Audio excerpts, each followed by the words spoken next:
It's my pleasure to introduce Christy Stone. Christy has been with Welltower, formerly Healthcare REIT, since 2010. She manages leadership development, learning and development, organizational development, and human capital analytics. She is responsible for human capital strategic initiatives, including employee engagement, and supporting Welltower's partners in advancing key human capital strategies. She's a founding member of CORE, Welltower's Women's Network, and oversees community relations. Prior to her time at Welltower, Christy was a managing director at Root Learning. Please welcome Christy Stone. Thank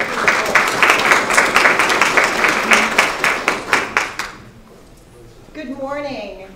I want to start out by saying that if you came to see an expert in emotional intelligence, you're in the wrong room. Because I'm not an expert in emotional intelligence. I'm a student of emotional intelligence. I read everything I can get my hands on about the topic. I research everything that I possibly can. But most importantly, I practice it in the places where relationships mean the most to me, at home and at work.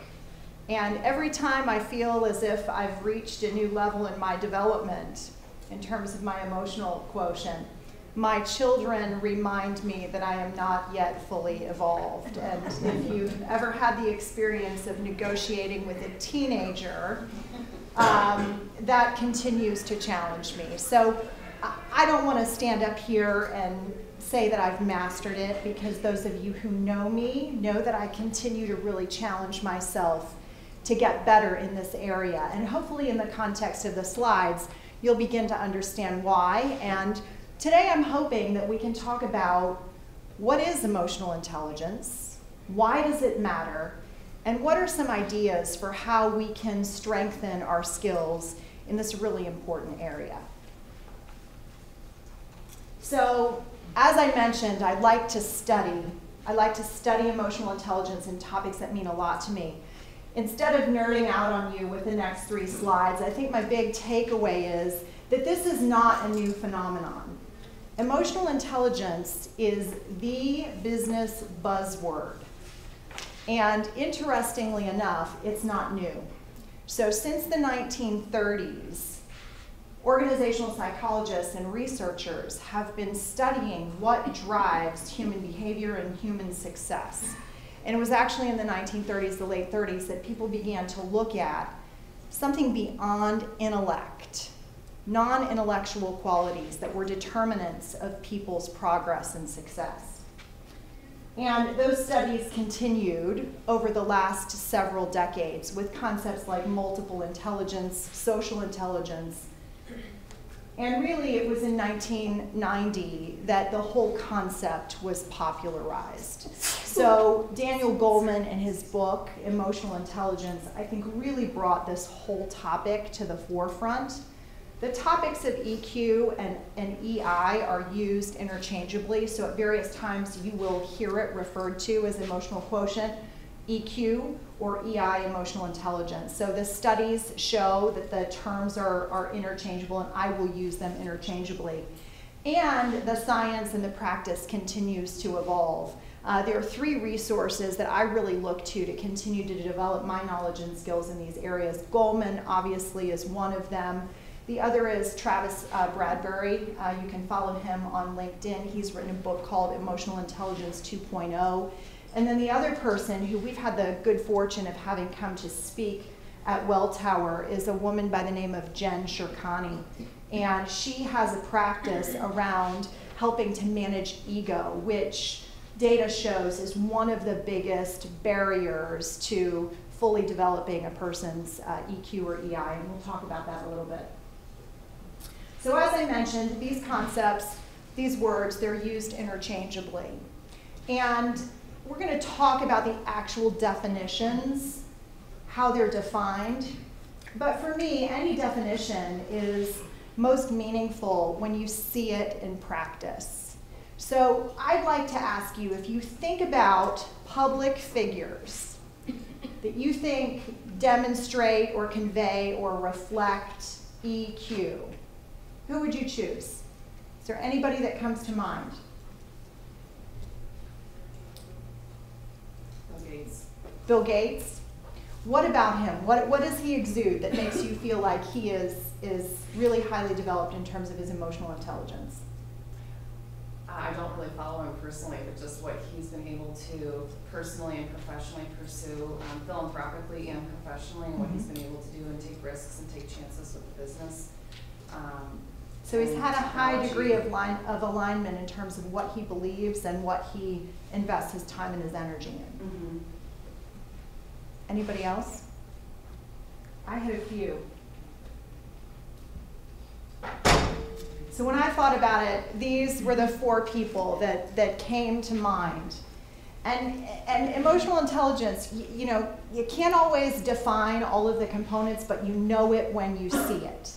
And I haven't had the good fortune to meet any of these people, but when I think about their public personas, you know, Oprah, unbelievably empathetic.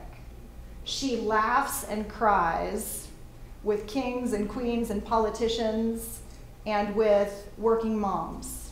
She gets it. She knows who she is. She puts her money where her mouth is, and she has this unbelievable way of connecting with people. And because of that, people trust her. People buy her magazines, they buy what's on her book list, they buy what's on her holiday gift list. People feel a connection to her. And it's not so much because of what she says, it's because of how she relates to the people that she interacts with. Yogi Berra, I'm a huge baseball fan, and the world lost a great man with Yogi Berra's passing. He was this unbelievably accomplished athlete. And most people know him more for his Yogi Berraisms than for what he did on the field.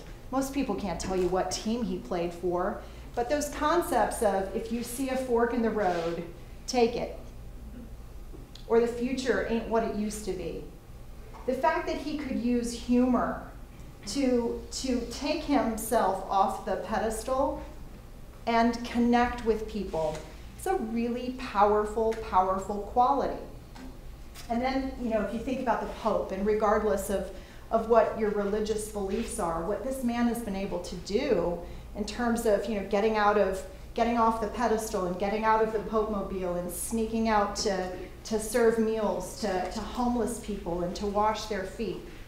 Really, really powerful. Ronald Reagan, again, regardless of what your politics or my politics might be, you know, he was an actor. And when he was running for president, it was somewhat hard for people to really take that seriously. And yet he had an incredible way of tapping into the human emotion and getting people to want to connect to him. People felt like they knew him, they felt like they understood him, and they wanted his vision of America, even if they didn't like his politics. So let's back up. Now that we've established, you know, what it looks like in practice, let's hit the definitions. So this is the most universally accepted definition. Everybody who writes on the topic, they use Goleman's definition as the basis. And I think there are some really key components there. And interestingly enough, when most people think about emotional intelligence, I think they often consider the impact on other people, which is important. But interestingly enough, all of the definitions start by understanding yourself. Understanding yourself. So recognizing your own feelings, and then those of others, how we motivate ourselves, and then how we manage those emotions effectively in ourselves and in other people. And I have to remind myself of this when I'm dealing with my 2 daughters, because it really is about taking a view of the landscape and trying to understand where is the other person in that situation? Where am I? And how do we maneuver the dynamics so that they're constructive? And that takes time, and that takes preparation, and that takes thought. It also takes skill. This is perhaps a more basic definition. It's not quite so academic, and again, it's from Jen Shirkani, and it follows the same rhythm. It's about recognizing your own emotions and moods and impulses, reading those in other people, and then really being thoughtful about how you respond for the greater good of the relationship.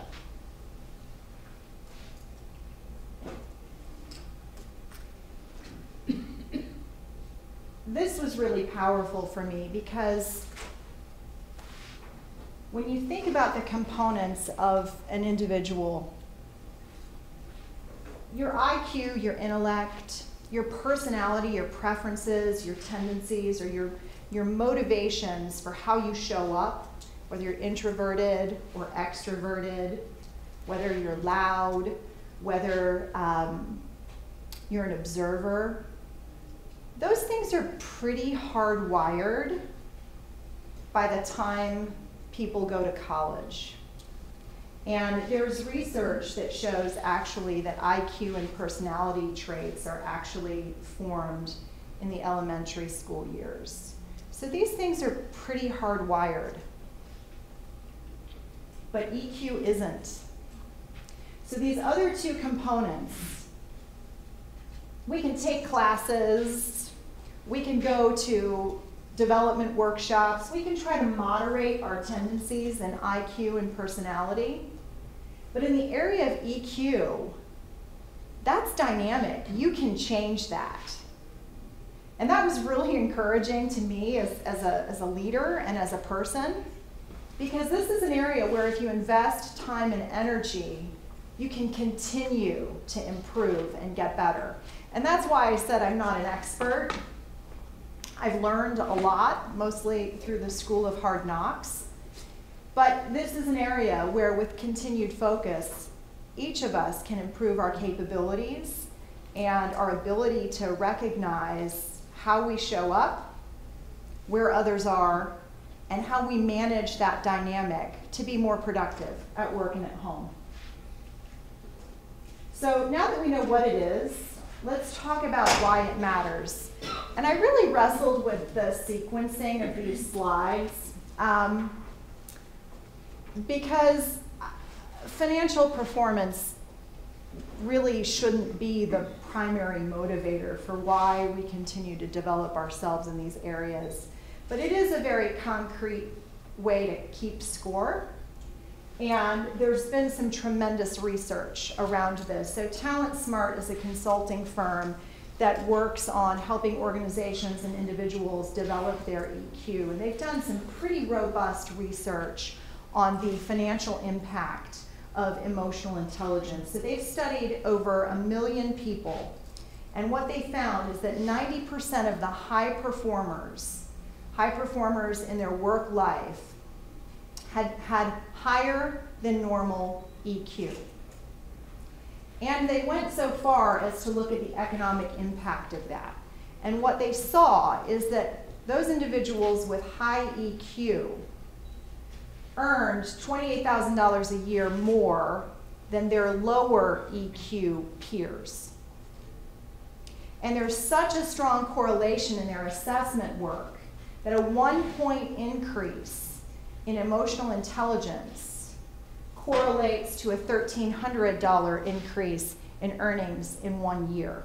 So the financial data is strong, and for folks who are motivated by that, that tells a pretty compelling story. But the other benefits that research is showing is that those individuals who are strong in EQ are more adept at managing their stress, and they're training people with diseases. There's actually a study at Ohio State on women with breast cancer and teaching emotional intelligence skills to speed recovery. So that mind-body connection, very strong. And what early data is showing is that those women who are developing their EQ skills are getting better outcomes when it looks at recovery. So probably too early to tell what the true medical benefit is, But I thought it was very striking that Bradbury's research begins to talk about this. So the stress management, I think, is very clear, but looking at the physical health benefits, I thought was a pretty interesting tact. But again, I think the most powerful health metric is looking at the impact that it has on building healthy relationships at work and at home and in life. So there are two resources that really struck me in terms of developing emotional intelligence and that I'm looking to continue to practice myself. And these are Bradbury's areas of focus, and I thought they were quite worthwhile. So the first is the willingness to delay gratification. Has anybody heard about the marshmallow study? So feel free to chime in if I miss any of the pertinent details. But in the early 90s, there was a study done with, actually I think it was earlier than that, I think it was in the 70s, forgive me, where they put children in a room and they put one marshmallow in front of the kids. And they told them that if they waited until the moderator came back to the room to eat that first marshmallow, they could have a second one. Now, I don't know how well I would have done with that test at that age, and I'm not sure how well I would do with that test now. But they tracked those students over the years, and what they found was that those students who could wait and not devour that first marshmallow in the first 5 minutes, that quality of being willing to delay gratification produced a higher level of academic success and job success. So again, I probably would have eaten the marshmallow, but I think this whole concept of taking the longer view, and I was really struck by what Mike Thaman shared this morning when he talked about not wanting to leave that plant. And it wasn't that he didn't want to take the risk. It was that he felt he had something to learn that was going to better prepare him to lead in the future, and he thought it was premature. I spoke to him after the fact. I said, man, that was bold. That was bold, to be willing to say no to the CEO of the company, to say no, not now, and to really kind of swallow his pride for 3 years while he was passed over for promotion so he could develop those skills. I thought that was a profound example of taking the long view. And, you know, we've hired a lot of really sharp young people in our organization over the last 6 years. We've doubled the size of the company. And when people are very high achieving, I think there tends to be an impatience. And we've very much become an instant gratification culture. You know, if I kept a record of how many times I'm checking my phone and my messages on a regular basis, I think it's become harder and harder for us to take the long view. And I had a conversation with a colleague, goodness, probably 3 weeks ago, somebody who had graduated from an Ivy League school, who had opportunities to go with bigger name companies in bigger cities. And he came to my office and he said, you know, I can't believe I'm going to say this, I love Toledo, I love my job, but my friends who are working at the investment banks, they're getting promoted at a faster rate than I am. What are your thoughts about that? And I looked at him and I said, you've got to take the long view. And I know it's hard when you're used to setting goals and setting milestones. And some people keep score by money, some people keep score by title, some people keep score by what they're learning or the relationships that they're building. And my feedback to him was to take the long view and to not focus on what the next title is, but to really develop himself as a leader who can earn not that next promotion, but 2 promotions, and developing those critical skills. And that willingness to delay gratification, key driver of emotional intelligence. I have to say, I had to swallow hard on this can tolerate conflict. Despite my Italian heritage, I don't like conflict. My husband might tell you differently, but I really don't like conflict. And I try to avoid it.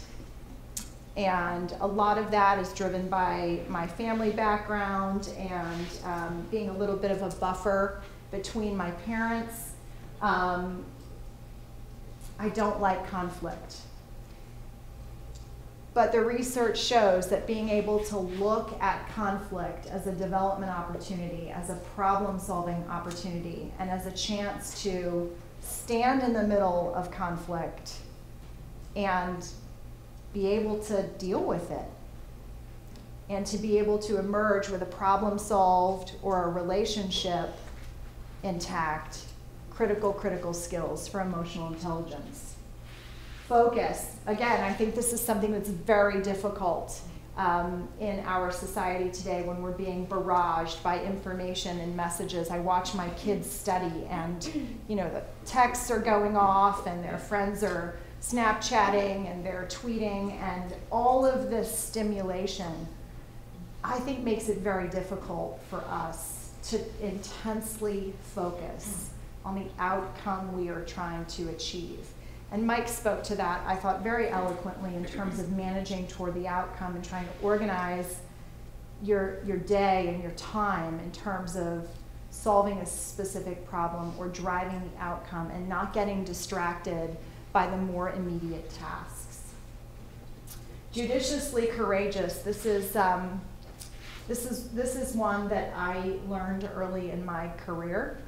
I like a cause. I stand up for the underdog, and I'm not afraid to speak up. And those are all wonderful qualities. But using that courage in the workplace in particular with some discretion. You know, if you pick up every cross, the one that really matters to you may not stand out as distinctively. So judicious use of courage, and I think Mike gave us a great example of how he did that at an early stage in his career. In control of the ego, we're gonna talk about this in a minute, because Jen Shirkani's research shows that ego is actually the #1 killer of EQ, and that the tendencies toward insecurity or comparison that we have really make it difficult for us to objectively view ourselves and to clearly view other people and to put motivations aside and try to find common ground. And so she offers some excellent suggestions for how to manage one's ego. And this is interesting. I have a coach that I have worked with for a number of years, and I was really offended when he started talking to me about managing my ego, because I've always thought that I can be pretty self-deprecating and fairly humble, and was really struck when he challenged me by this. But when you get past, you know, we hear ego and we think of egomaniacs. You know, I think of Donald Trump. You know, I think of big chest-beating people that tell you how wonderful they are. But when you peel back what that means, it's the view one has of oneself. And sometimes those insecurities or the need for validation or affirmation can be just as much of an obstacle as that big ego and those pronouncements. And so this is a topic we'll explore in a little bit. Never satisfied and problem solving, these two, in my mind, go together. And this concept of viewing human interaction as a puzzle to solve rather than a barrier or an obstacle, and constantly pursuing excellence, not only in the work and the deliverables that you produce, but in the relationships that you have in your team. These two are very critical. Accountability sounds pretty basic, doing what you say you're going to do when you say you're going to do it consistently, and that matters a lot, and being willing to hold oneself accountable for the role that you have in a relationship at work, in a complex team. I work in a very, very analytical environment. I work with some tremendous people, but my intellect is very different than theirs. So if I had to stand up and break down our income statement and balance sheet, I would be sweating bullets. I could do it, but I would be beside myself with anxiety over it. And you know, one of the things about this is trying to understand where your strengths are and how you can be accountable in the areas that you actually own. Marketability, when I read this word, I thought, it took me a while to unpack that. Marketability is about having a brand that is compelling. I have a friend who works in American Express, and she talks about how she is always recruiting for her team. And that doesn't mean she's going out and trying to get people to work for her, but she is trying to build the credibility in her team and about her leadership style, that hers is the team that everybody wants to be a part of. And so when I think about marketability, you kind of peel back some of those commercial connotations that come to mind, and you think about, am I the kind of partner that people want to work with? When there is a challenging assignment that is passed out, am I the person that comes to mind? Do people want to work with me? And then from an external standpoint, do I have the credibility of my organization that I'm going to be able to manage myself in a way that reflects favorably on the brand of the organization? How do I handle myself with external audiences? And then this was my favorite one, the ability to neutralize toxic people. They exist, they're out there, and as much as you try not to be one, sometimes they find you. And this has been interesting to me. I learned this at an early stage in my career when Root was growing at a really, really fast pace. We deviated a little bit from hiring based on learning agility and cultural fit, and we focused pretty heavily for a stretch on pedigree. And there was a stage where there were some really, really challenging personalities. And it's so funny now as I watch my oldest daughter in the teenage years. I wouldn't go back to being a 7th grade girl if my life depended on it. Well, I'd like to be a little bit younger. I'd go back to my 20s or my 30s, but there's no way I would go back to being a 7th grade girl. You can't avoid them, and you can't change them. But this whole concept of neutralization, I think, is really powerful. I think it's really practical. And I told my oldest daughter, you know, just picture yourself in a Teflon suit, and you're shooting bullets of kindness. You're focused on putting good out in the world. Neutralize it. Toxic people can't harm you if you don't let them. And it's profound to me that the advice that I give a 13-year-old is advice that I still take myself when you bump into those complex personalities. But these are practical skills that Bradbury points to in terms of being able to develop that EQ and strengthening your performance in that particular area. Before I move on, are there any questions or any observations about what I've shared thus far? Okay. So ego versus EQ. I told you when my coach suggested that I had an ego, no matter how humble I thought I was pretty angry. Jen Shirkani's research breaks this down in a very compelling way. And ego-driven is focusing on what's good for you. And you know, there's part of that that's productive, particularly in the workplace. I know there are stages of my career where I've come into the day thinking, what do I have to accomplish? And when anything would get in the way, my patience would be tested. my EQ would be tested. And on my best days, when I show up in the most constructive place, I'm really focused on what's my team driving toward. I don't get it right every day, but what's my team driving toward? What is the outcome that we are trying to deliver? And what does Sarah need? And what does Fran need? And what does Mike need in order to help us get there? Really shifting that orientation from my task list to the outcomes of the team and how I'm helping my team members drive toward those outcomes. Meeting my needs first, I think this correlates very well, and more focusing on what others need from me to achieve what's on their list.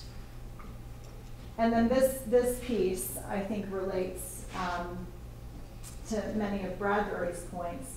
An ego-driven approach is expecting everyone to adjust to me, to my work style, to the way that I would do things.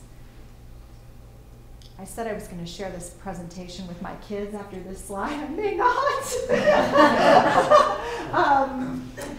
But the EQ-driven approach is really thinking about how do I adjust my view, my approach, my tone, my expectations based on others.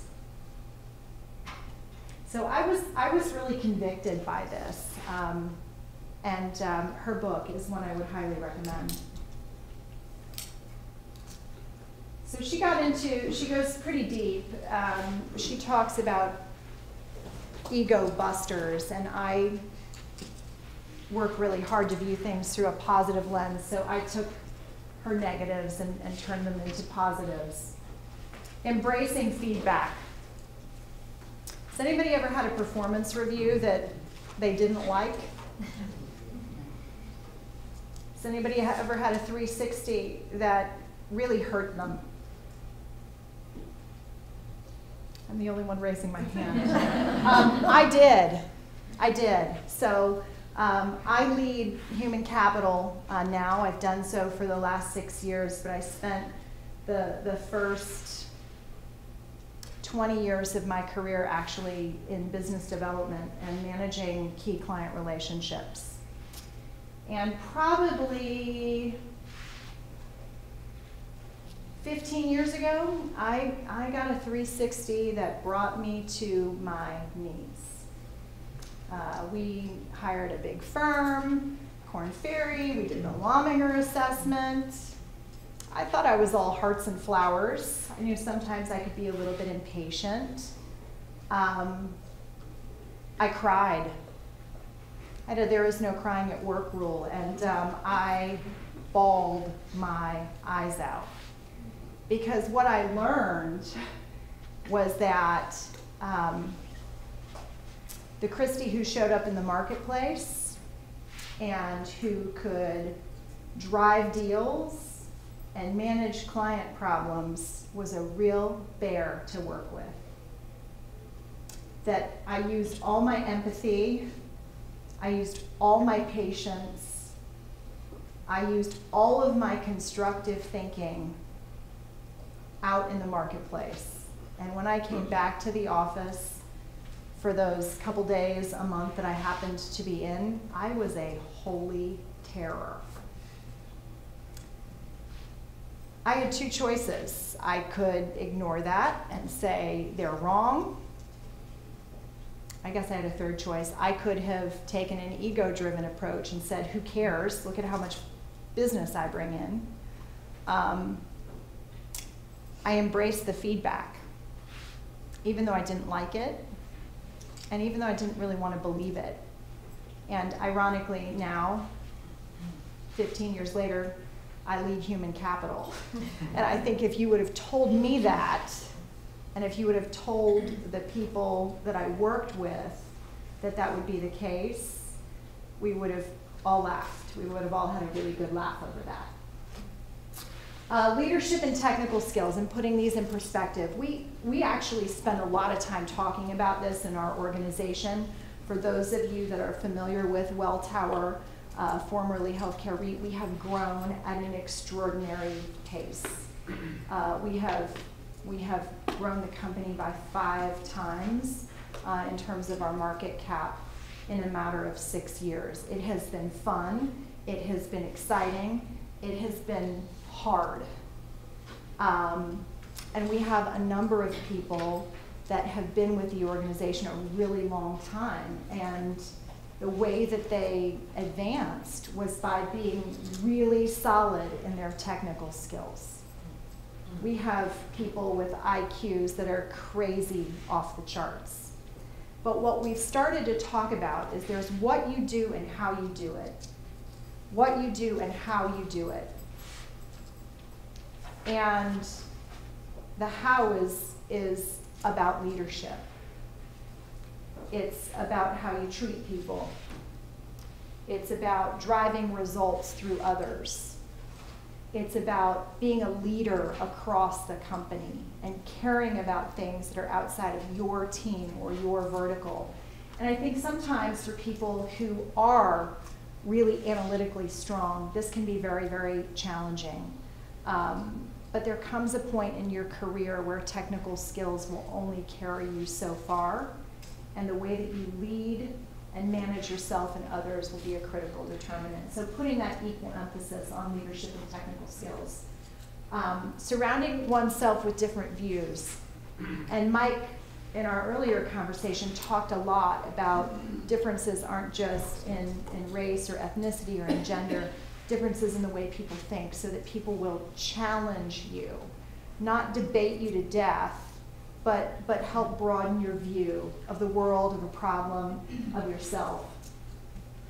Letting go of control.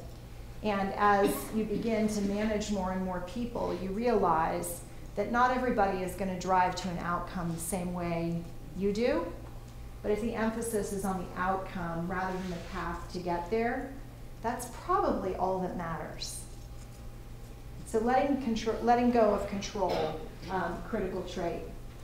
Understanding your downstream impact. Boy, if I had read that fact earlier in my career, that would have saved me the pain of that 360, and probably would have saved some of the people that I interacted with a little bit of pain as well.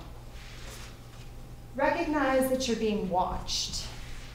Not in a stalker way, not in a paparazzi way, but as high potentials and as leaders, people are looking at you. And that's great, but it also carries significant accountability. So Sen Delaney did a lot of work on this concept called the shadow of a leader. A leader casts a shadow. Is it dark? Or is it positive? What is the shadow that you want to cast? And really being conscious of how you come across, even when you're not sure people are watching. Staying connected to the frontline experience. This becomes very critical as you grow and as your span of management increases. Really staying connected to who the customer is, how the work gets done, what the challenges are that are involved in that, what the customers care about, not losing sight of that. And I think that's really where the payoff came for Mike and staying in that job for those extra years. The majority of their employees is a manufacturing base. You know, staying connected to that frontline experience, vital to keeping your compass as a leader, and then focusing forward.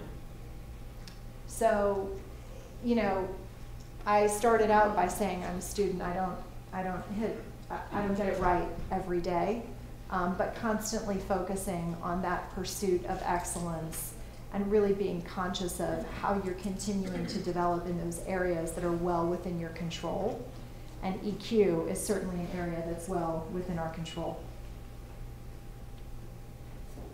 So I know we're running short on time. I wanted to just list these resources. They've been very helpful to me in broadening my understanding of emotional intelligence, what it is, why it matters, and how to develop it, and they're resources that I continue to look to as I work to develop that part of my own leadership approach.